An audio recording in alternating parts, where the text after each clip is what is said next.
Hi, I'm Scott Price. You're watching Price. This is a series of interviews on provocation. I'm here sitting down in front of a naked picture of Chloe, and I'm about to be interviewing Emma Valente, who is the co-director of the Rabble, and she joins us right now. Emma Valente, thanks for your time. Thanks very much for having me. So just tell me, so why did you basically pick the spot of the naked picture of Chloe, and what sort of significance does it have to you? Chloe, I believe, is this kind of naked woman, well, a painting of a naked woman who's kind of caused a riot everywhere she's gone. And I guess this is the idea of the female body, and people's reaction to it is part of what the Rabble do. So why is it that the female body is so controversial, and why is it that this picture was so controversial at the time? I actually don't know. I think it was just because of her kind of form and how naked she actually is. I think we can only see half of her in the frame. And I feel like the female body is kind of this site of controversy, and it always has been.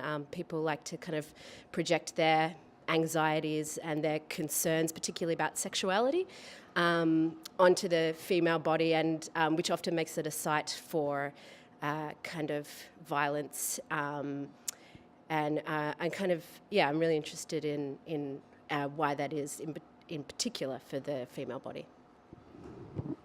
So so I just want to talk about Rabble. How did you basically start that up, and why did you start up Rabble? So the Rabble's a collaboration between myself and another woman, Kate Davis, and it was started, as the name kind of implies, from this feeling of being outside of a community. So we felt very displaced from the kind of conservative theatre community and the arts community at large. So we decided to start a group that was basically a bunch of ruffians making some theatre, and it took us a long while to sort of understand what our politics were, and we didn't sort of start out as a named feminist company. We kind of came to it as we were making work. So why is it that that conservatives are so scared of provocative theatre? I think that theatre has this kind of undeniable liveness to it, which is, real bodies in real space, and I think that can be scary and confronting for people, and because it's live, there is always the fear that you'll be asked to participate in some way, or be asked to sort of confront an image that you can't get away from, and I think that makers are often worried about upsetting an audience, because we, as theatre makers, rely so heavily on people actually sort of turning up and paying money for a ticket. So I feel like there's a kind of financial fear, and there's also a kind of moral fear, but I think that theatre should sort of move your cells around a bit, and hopefully get people to confront a new idea or change a mind or two. But my understanding, your work's very full on. Yes, it is. Yes. I guess it's because that we choose really full-on subject matter to deal with. It's not we're not trying to be provocative for the sake of it. It's because we choose ideas and topics that are really quite difficult to deal with. You deal with with issues such as has nudity. You have sort of basically full on sort of nude people, and other sort of main issues around that. Just wondering what manifests in having nude people in that space?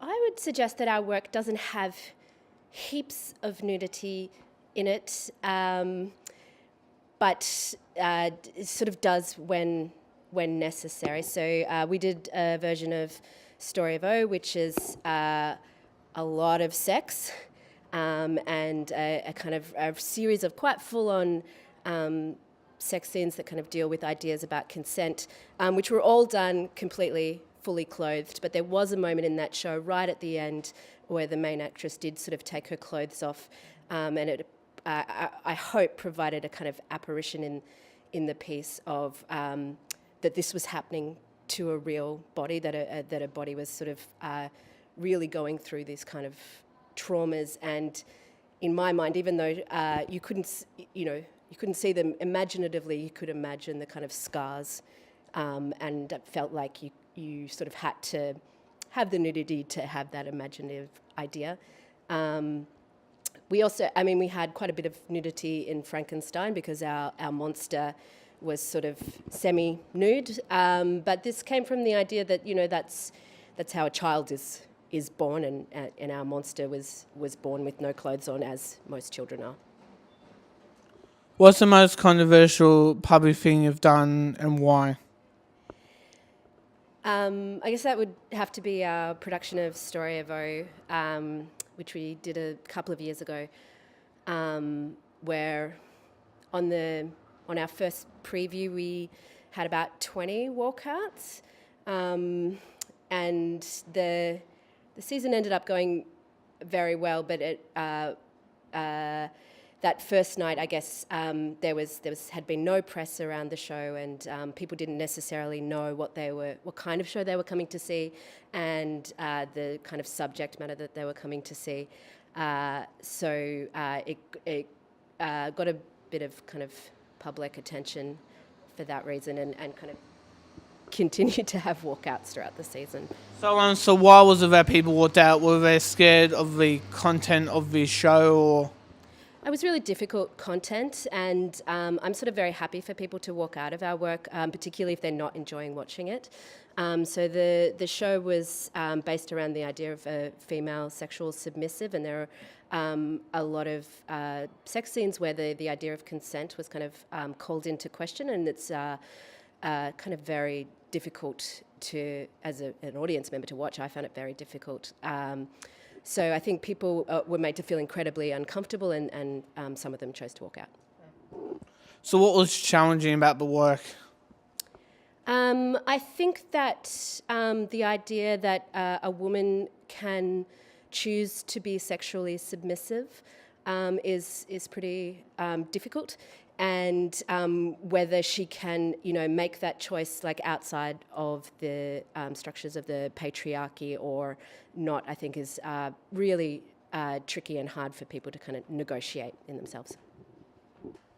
Is there a line that you wouldn't cross? Yeah, I think there's heaps of lines, and I think that we've not decided not to do many things. I think that whenever the safety of our ensemble is kind of in question, then we absolutely draw lines. And whenever we're kind of, as a group, feeling kind of morally uncomfortable, then we definitely take content out. So yeah, there's heaps of lines we wouldn't cross.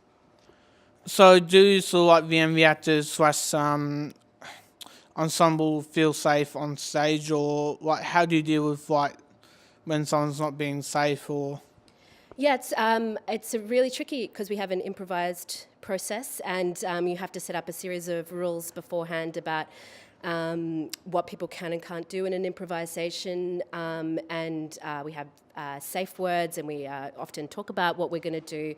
We have a kind of debrief process after particular days of rehearsals, and sometimes me as the director sometimes sort of gets in the middle of physical action and just like checks in with people to make sure they're okay, but it's a kind of ongoing process. do you have any questions for me? Do you think that you'll ever see a Rabble show one day? Possibly. Do you have any concerns about seeing a Rabble show? I have to find out. Okay. All right, Emma, thanks for your time. Thanks very much for having me. I've just been speaking to Emma Valente, who is the co-director of the Rabble. Please like and subscribe. You've been watching Price. I'm Scott Price, and you're not.